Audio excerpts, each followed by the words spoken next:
for those out there that are just sitting and saying, well, I'll just take any job that I can get.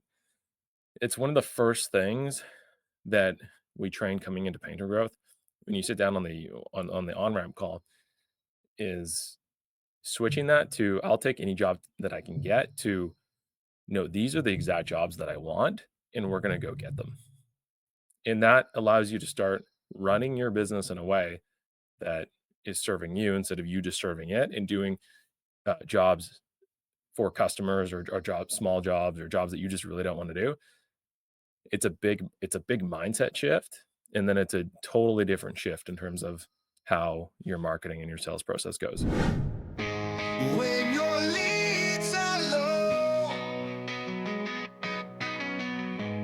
and your sales are slow, who you gonna call? Brushbuster.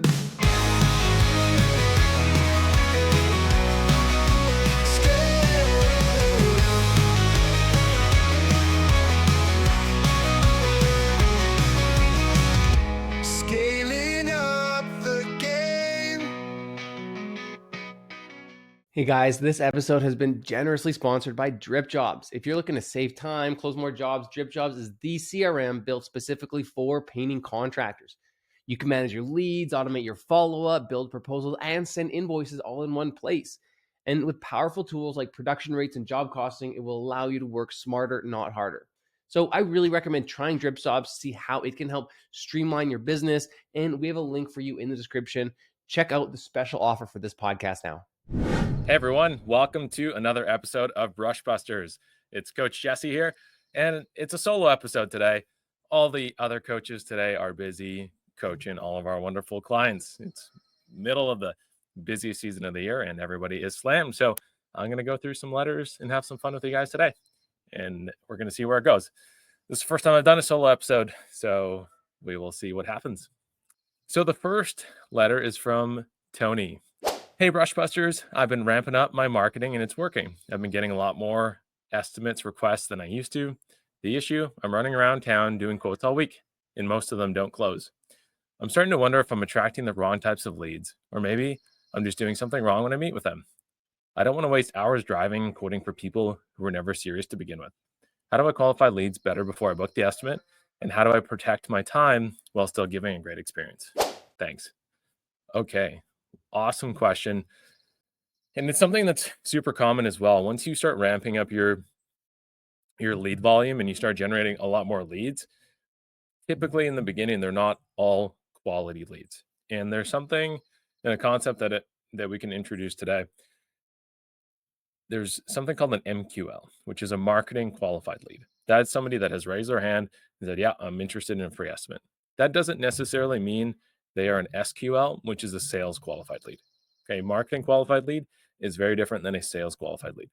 Again, marketing qualified lead, somebody who just raises their hand and says they want a free estimate. A sales qualified lead is we've taken them through the process of qualifying and vetting them to see if they meet our requirements to go do an estimate.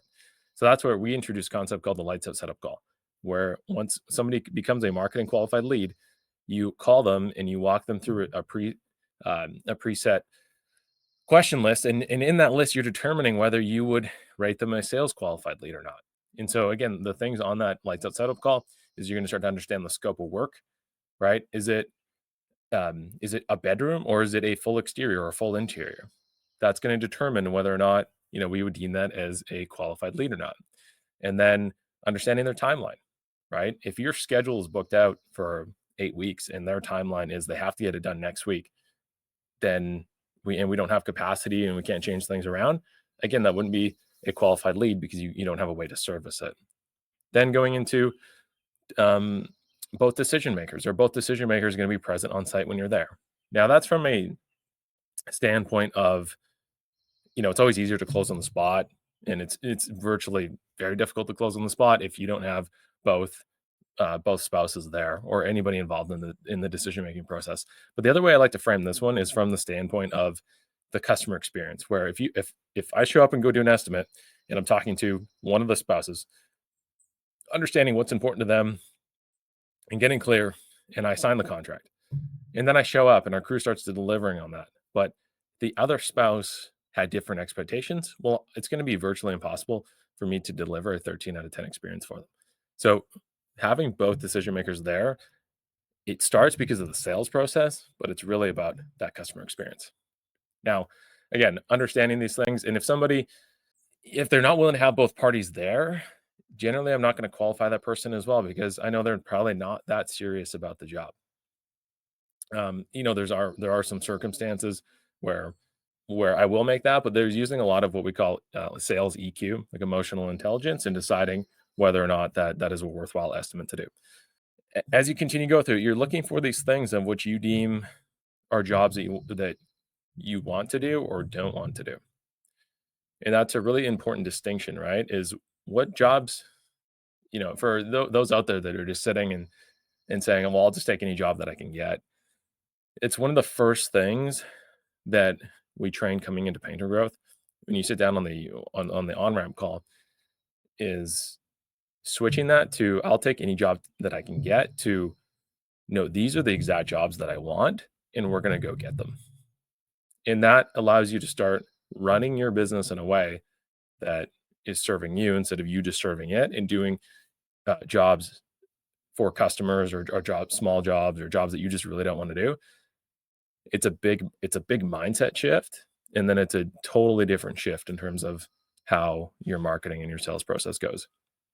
Now, the other thing too is that if I'm going through that lights out setup call and I realize that somebody's not qualified for whatever reason, let's say that they, um, it's a single bedroom. I would straight up tell them and just say, "Hey, just so you know, like our minimum job size that we do is $1,500. This sounds like it's gonna be, it would be less than that, which would then default to $1,500. Is there anything else that you're looking to get painted?"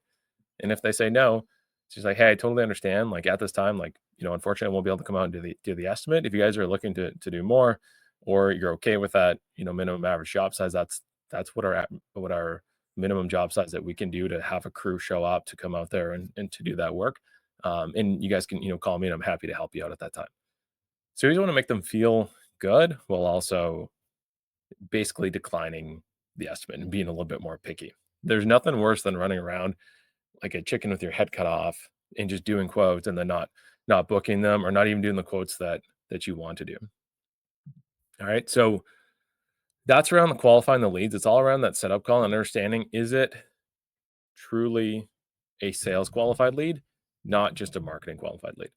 And if you do this properly, you should have a healthy slippage percentage, right? So if you have 10 marketing qualified leads, I would expect like a healthy slippage rate would be about 30%. So I'd probably do 7 estimates from those 10. If you're doing all 10 and you're just estimating everything, number one, you're wasting time, you're wasting money, and you're just wasting resources because all of those aren't going to be the sales qualified opportunity.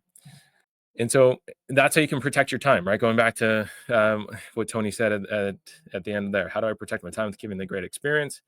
Just make sure you know which jobs that you do, how you qualify them, and then it's okay to say no, right? That's one of the most powerful things being an entrepreneur where you run your business and you have a business that serves you is what do you say no to, right? And being okay with that and knowing which jobs you paint and which jobs you don't paint. All right. So Tony, hopefully that helps you. The other thing we didn't really go into, we've chatted about on a lot of other busters episodes, is sales process and understanding, making sure that you're going through the actual process well. We won't go into that today. There's a bunch of other episodes that you guys can check out on the sales process, but just really think about who are your ideal customers and what type of projects and homes do you want to paint and what do you not want to paint, and start to get that clear and hold that boundary. And the number one resistance why people don't do this is because they're afraid to say no or turn down work. So again, there is that mindset shift of ripping the band-aid a little bit here and being okay with turning down those jobs so you can focus on more profitable jobs that you actually like to do that are fun and encourages you to build the momentum in that way. So thanks, Tony. Hopefully that helps you out. All right, let's move on to letter 2. This is from David from Kelowna. Hey, coaches. Big win. I just hired my first salesperson to help me get off the tools and focus on running the business. He is a family friend, and I think he has the potential to sell, but does not have lots of experience. And now I'm realizing I have no clue on how to train him properly. How do I actually train and track a salesperson so they succeed? Should I script everything, shadow them, just throw them in and hope for the best? Laugh out loud. Any advice would be huge. All right, this is, I mean, super exciting, David, to be in a position where you're hiring a sales rep. There's a couple things in the language that I would first say, uh, that I would first say here is that there are a little bit of red flags, which is I think he has the potential to sell. I don't really like hiring people based on potential. It's more based on experience and what they have done or haven't done in the past. So it's a little bit of a red flag just in terms of hiring the right person. And then also family friend. It doesn't sound like this position has really been mapped out that well. And it's kind of like you fell into a situation where somebody was available and you took the opportunity to give them you took that as an opportunity to give them a role in your company, which is a good starting point, and there's nothing wrong with doing that when that pops up. And there's a few things that you might just need to backtrack on or set better expectations here to make sure that this is super successful with your family friend. First and foremost, with that salesperson, you got to have a very clear contract in place of their role, especially if it's a family friend, is that everything has got to be written down. Everything's got to be black and white. Don't leave any room for gray in terms of defining what success looks like in this role and what success doesn't look like in this role. And make sure that you guys both sign off on that contract and are aligned with that before you take another step forward. Okay. So if you haven't done that, that'd be the first step is go back, sit down with this person and and write up this contract and make sure that all the expectations are super crystal clear in terms of what they're expected for to go generate their own leads, how many leads that the company will be providing them, making sure the commission structures are very clear, how the commission structures are paid out, their expectations for their overall KPIs of the role, right? Get number of self-generated leads and number of completed estimates, and then book jobs would be the three top KPIs that I would be looking for in that position. And when I say KPI and key performance indicator, just numbers that are connected to their role. Now, once you've actually have that contract in place and the expectations are clear, how do you actually track and train them? The next step is you want to have a very robust onboarding system, right? So lay this out step by step. What does the first 2 weeks, day by day, hour by hour, look like with this person to get them caught up to speed and filled in on the systems of what you're doing? And there's two things that they have to be certified in basically within those first 2 weeks. They have to be estimate certified, which means that they can quote jobs in alignment with your company's pricing and production system, and then sales certified, which means they can follow the sales process that your company has and create it. They're two very different things. And the first thing I would start at is estimate certified. So there's no point in even talking about sales if they can't price a job properly. And so we need to make sure that they are estimate certified. They can, and what I deem that is they have to successfully quote 5 jobs and be within 5% of my labor budget that I put and 5% within the paint budget. And if they can do that successfully 5 times on jobs that are at least a full interior, full exterior, it has to be above $5,000, then I will certify them on that system. Then going into sales certification, in there's a few other details to this, but they have to successfully demonstrate that they know every single step of the lights out setup call, and then they successfully know every single step of the perfect estimate system, and then they have to demonstrate that to me, and then prove that they can do that in live time when I'm watching them at estimates. That's generally going to come once they've shadowed a number of estimates that I've done. They've gotten estimate certified. They feel comfortable in that realm. Then they get sales certified. And then over time, then they're actually able to do quotes on their own. And generally, I'm looking at that. That's why I say the first 2 weeks. The first 2 weeks of any hire is the most important part of this of the process, right? The first 2 weeks dictate so much of what happens after. So anytime you make a new hire, regardless of the salesperson or not, just a general rule of thumb is what are you doing in those first 2 weeks to do everything in your power to serve that person at the highest possible level to get them trained up really well so that they feel really comfortable in their role, and then they can really start running with it. The worst thing and the biggest mistake that I see people do is they have no system in place, right? They have no checklist. They don't give them any sort of schedule. And they just, like you said, throw them into the fire and say, figure it out.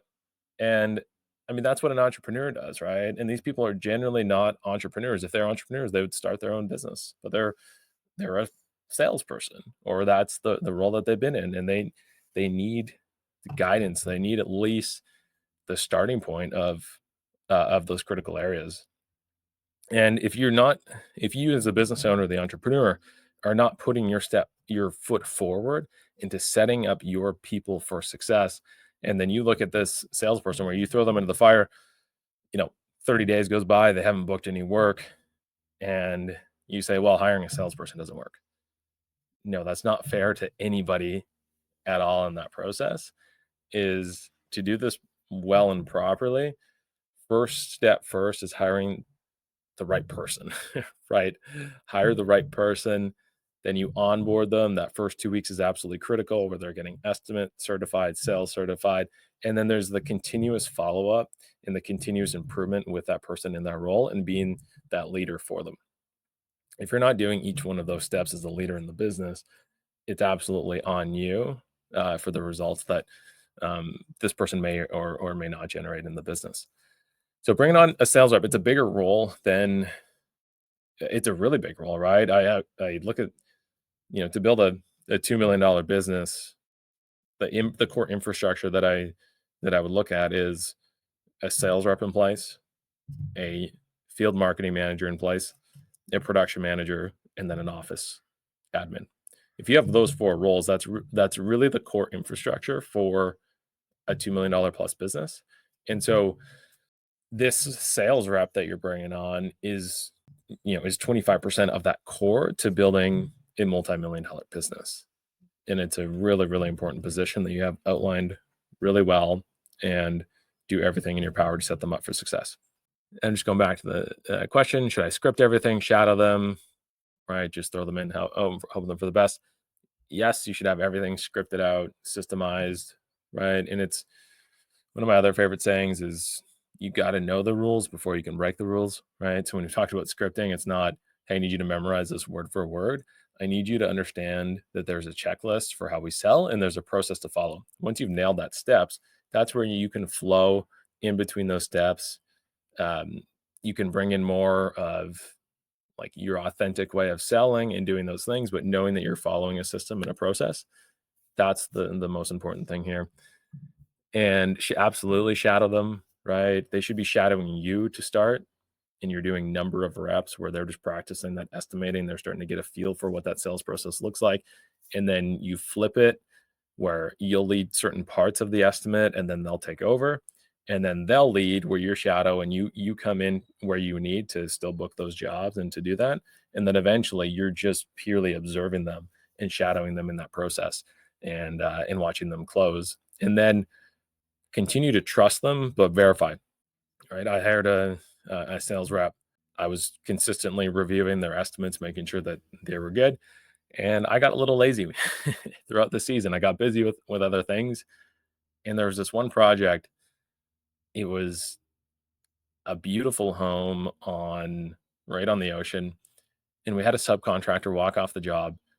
To be honest, I don't even know why the subcontractor took the job in the first place in hindsight, but they walked off the job and I had to come on site, and I looked at the quote in my sales manager had quoted, it was like $4,000, and it was like the full house and like full stucco. And I just remember being there like, what happened? I'm looking at this house and I'm like, this is this is a minimum $13,000 job. And like, no wonder the sub walked off. Why did he even take this in the first place with the negotiations?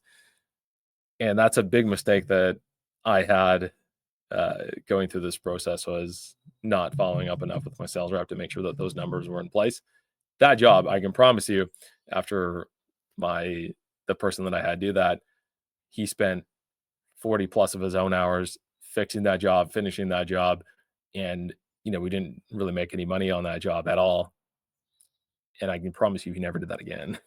So, but being okay with those mistakes too, right? Is those things are going to come up, and if you don't let your people go out there and experience those things, and you're not willing to relinquish that control, then you'll always, you won't be able to get to that next level.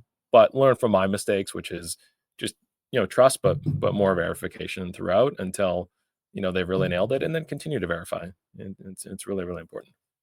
All right, David, hopefully that is really helpful for you there and getting that person ramped up in booking work in your business. It's really fun when you're in a business, or when you're out on a walk and sales are now just coming into your business because you have a rep out there that's actually doing quotes and bringing in work. It is there's one thing when you finally get off the tools and you have painters producing work. It's a really cool experience, right? When you might be having lunch and you're like, hey, if I calculate, I'm making $180 an hour sitting here having lunch. It's a really cool experience. Another level of cool, you know, cool being a business owner is when the business is actually growing. Let's say you're having lunch and a $10,000 job just came in and your sales are growing and the production is rocking and rolling. It's a very, very cool experience. And it just makes being a business owner so much more fun. All right, letter 3 today. Josh from Spokane says, I can't shut my brain off. I'm sure a lot of people can resonate with this one. Hey guys, I love my business, but lately it's all I think about. I'll be at dinner with my partner and I'm half listening while I think about tomorrow's job. Even when things are good, I'm constantly anxious about the next slow month, the next hire, the next fire to put out. You guys ever deal with this mental overload? And how do you protect your peace without letting your business suffer? Thanks. Again, that's Josh from Spokane. Josh, I think I can say every entrepreneur has gone through this uh, in some form or another. And I think that it's a super, super common thing for everybody. And it's super common within our community. And it's probably one of the topics that I'm most passionate about. So the first thing that I'd say is there's seasons of life, right? And you might just be in a season right now, Josh, where until you have the proper systems or checklists in place, and then you have the proper people in place, where there's just an element of you're going to carry a mental load. And that's also why there's bigger returns on the other side, or there's bigger reward on the other side as a business owners, because you're carrying that mental load, especially earlier days in the business before you have those things in place, where there's a way bigger return on that other side. So there are seasons. It depends where you're at in your business. I'd be curious, Josh, where are you at? How long have you been running your business for? What systems do you have in place? What people do you have in place? How many hours a week are you working? What's your annual revenue or profit? Because it depends on what season you're at in life for this, for sure. And there's no denying that if you're in a closer to a startup phase where you're doing more of the activities, there's going to be a lot more on your brain. It's going to be it's harder to be present in other areas for sure. So that's just thinking through the seasonalities and some of the circumstances that you're going through. Now the other side of this is, can you get to a place where regardless of the circumstances, you can show up and you can be present, and you can be with your family when you're with your family, you can be with your partner when you're with your partner. And it's a conversation that I absolutely love to go into. The number one thing that I have done personally to tackle this in my life was starting to meditate. Because when I started to meditate, instead of things just coming at you from every direction, right? You have this client's doing this, I got to think about this new hire, and everything's just kind of like almost closing in on you or coming at you so fast. When I began to meditate, I started my meditation journey about almost 7 years ago now, like more intensely. Is that something started to happen as I started to meditate? It gave myself in my brain time and space to download all the external stimulus that was going on, and things were able to slow down in how I viewed them out in front of me. And so instead of things coming at me as I started to meditate, then I would see out in front of my mind that next hire that I have to make, but then I can come back to my center, right? And then I would see that conversation with my partner or be that present there, and I could go put some attention and energy there, and then come back to my center. And then I could go to a job site and be present there, and then come back to my center. and I can strategically see these moves that I have to make, and which allows this level of compartmentalization in your brain that is it's truly life changing. Like it's truly life changing when you can see things out in front of you and you can be that deliberate and intentional versus things just coming at you and you just trying to keep your head above water consistently. So the first thing that I would recommend for you, Josh, is to begin meditating. Start your day with meditation and end your day with meditation. 5 minutes a day on either side. It'll that alone will change your life.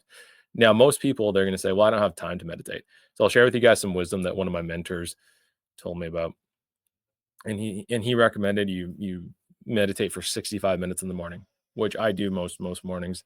And he said this was in 2018, and he goes, "For those of you, who here thinks that as in a group, right?" And he goes, "Who here thinks that they're too busy to meditate for 65 minutes in the morning?" And virtually, almost everybody put up their hand. And he goes, "Okay, for all of you guys that raised your hand, what I recommend is you meditate for 65 minutes in the morning and 65 minutes in the evening." Right? Completely counterintuitive to what you'd think. But the point here and the wisdom that one of my mentors was imparting on, and this has been absolutely true to my experience, as you meditate, as things start to occur to you slower versus things just coming at you a million directions, a million miles an hour. It's crazy how things in your life, your to-dos, the people, everything just starts to flow easier and you create way more space. So how that occurs to me now is that 65 minutes that I do in the morning, and I generally do, 10 to 65 minutes in the evening. I meditate for about 1 to 3 hours a day on average, but not saying you have to meditate for 1 to 3 hours a day. Even doing 5 minutes in the morning, 5 minutes in the evening is already going to start to change your life. But it's crazy how things just start to fall into their place, and you're way more deliberate with what is your A priorities versus just getting caught into fighting fires and your B and C priorities over time. And you can really focus on getting those A priorities done. And then when you focus on those priorities, the top priorities, it starts to make those fighting the fires and doing those things, they start to go away because systems get into place, people get into place, and they just start to resolve. And I would say that being a father of a young son right now, the best gift that I can give to any dads or parents listening out there right now is that time is just completely a perception in how you perceive time. And when I meditate for 65 minutes in the morning, how time occurs is so slow. Everything completely slows down in the occurrence of time. When I don't do it, man, the days or the weeks, like they just rip by and they go so fast. And it's even more apparent when my son, he's almost 2 now. You can see all his milestones and everything that's changing. And the best gift that I can give to any parent out there is when you meditate, time slows down, and all these precious moments that you have with your kids, the entire occurrence of them growing up in front of your eyes completely slows down. And it's been, I really got back deep into my meditation practice when my son was about 6 months because, I kept hearing people say, "Oh, it goes by so fast. It goes by so fast." And when I got back to my meditation, it just slowed everything right down. And I've been able to be so much more present with him, so much more present with my wife. I've been able to take everything that I have going on in the work, and when I'm done work for the day, I can leave it there knowing that it's going to be okay and it's going to be there. And when I'm ready to continue working, I'll work again, but that's there. And then, go put that attention, energy into my family, into the other things that I care about. But I don't think I would be able to do this without that core foundation of meditation. And one of my other mentors, I call him my spiritual billionaire mentor. He's a wonderful man. He owns a big development company in the Vancouver area. He's 65ish now. He had a spiritual awakening when he was about 42, but 12 years into creating his company. And he gave me these 4 principles. And he said, if you implement these 4 principles into your work, everything will change. And so the first principle is meditation. That's the core of everything. The second principle was unconditional love. So how do you set up your work or your day in a way that you would do it regardless of the money or any external rewards coming in? You just do it because you absolutely love to do it, right? How do you set it up? What would have to be true in your life today to systemize, eliminate, delegate, automate all the things that are draining your energy right now? Things that when you do it feels like it's a lot of work versus the things that you love to do in your business. And so how do you set up your business in a way that you just have unconditional love and you would do it without the external rewards on the other side? And the third thing he said was wisdom. Surround yourself with people that have done what you would like to do, or people that have done that. And I think that that's one thing in the last 2 years. Like right now, I'm personally working with 4 different coaches for different areas of my life right now, and I'm investing heavily into coaches. That's just coaches, and then I have 2 mentors. So I have 6 people on my team of coaches or mentors right now that the learning and the compounding and the wisdom I'm gaining from them and their experiences is crazy compounding. Another cool form of leverage in terms of wisdom is obviously reading books. One of my favorite podcasts out there is called the Founders Podcast. David Senna, I think is his name, and he reads autobiographies and then he talks about it. And he talks about what he learns from it, and he's done about 400 episodes now, and it's just fascinating to listen to. And there's so much wisdom to be gained on that end. So that's another way that you can apply that principle number 3. Principle number 4 was he said, "How do you make your work a divine offering?" And I remember when he said this, I was in his boardroom. It's the first time we ever met, and we were sitting there. It ended up being about a 90-minute meeting. But when he said this, he said, "How do you make your work a divine offering?" I remember just closing my eyes, and we just sat in silence for 3, 4, 5 minutes. I don't even know what it was. And it just hit me. And I've been exploring and asking that question continuously since we had that meeting. And for me, I've come to the answers around, divine offering is showing up fully, showing up presently, and then helping and serving as many people as I can in that journey. And if I show up fully, if I show up presently, we'll just see what happens and we'll see what plays out in the greatest service possible. And so I would just ask you how, if you show up fully to your painters, you show up fully to your sales rep, you show up fully to your family, you show up presently to your family in those scenarios, and then you just see what happens. Just watch your life start to unfold in ways that you couldn't possibly imagine. So those 4 principles, and we really go deep on this topic. And Josh, this is what I was saying. This is one of my favorite topics to do or to cover, is about mindset and understanding these principles that lead to inner peace and a higher quality of life. And because if you're on the game right now, and I played this game for a long time, that you know I always thought, when I had this amount of money, well, then I would be peaceful, or then I would be happy, or then my mind would shut off. It just, no matter what level I got to, that never happened. And so I just started to switch the equation, which is, instead of doing X to get Y, so instead of trying to make X amount of money to feel inner peace, how do I feel inner peace today? How do I do the things that I love today? Principle number 2, unconditional love. How do I do that today? How do I do Y? And then all that X becomes inevitable, and it just plays out. See if you can flip that equation around in your life and your business today, and watch it transform. So I'll just recap those 4 principles again, that you can implement all of these starting today, which is, first one's meditation. Right? Can you start and end your day with meditation? The other thing that I'll say on the meditation is that most people say, well, I can't meditate because my mind is always racing or it's always going. That's actually part of the process of meditation. Is like, just, you continue to come back and focus on your breath as you're sitting there, but allowing your brain the space to download that external stimulus is actually the first part of meditation. Even when I'm meditating for 65 minutes in the morning, the first 30 minutes is just allowing my brain to allow thoughts to come, allow them to go, allow them to come up, allow them to go until they start to really settle. But when you're sitting there and your brain, it might be running like crazy. It's okay. It's your brain's just been on over hyperdrive, and you need to just give it a little bit of space to start to take this tangled mess, for lack of a better term, and just start to make rows and grids out of it and start to categorize it appropriately. That's the first part of it. So if you're sitting there saying, I can't meditate, you just, sitting there and closing your eyes, taking a few deep breaths, regardless of what thoughts are going on, that is the first step in meditation. Principle 2, unconditional love.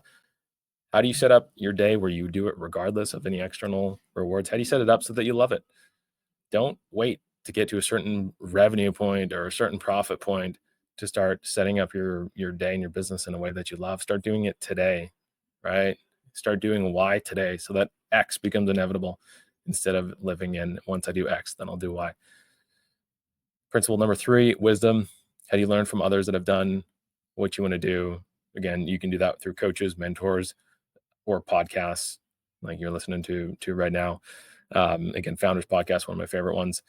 And then number 4, just a big question, is how do you make what you're doing a divine offering? How do you show up fully, show up presently, and start to see what happens, and allow yourself to be at your center, to see your business, go put in time into your business there, and then come back to your center, go put time into your partner, your family, come back, go put time into your kids, come back, go put time into your hobbies or activities, and then come back to your center and go back over to your business and really have that core so strong, and such a strong foundation to build off of.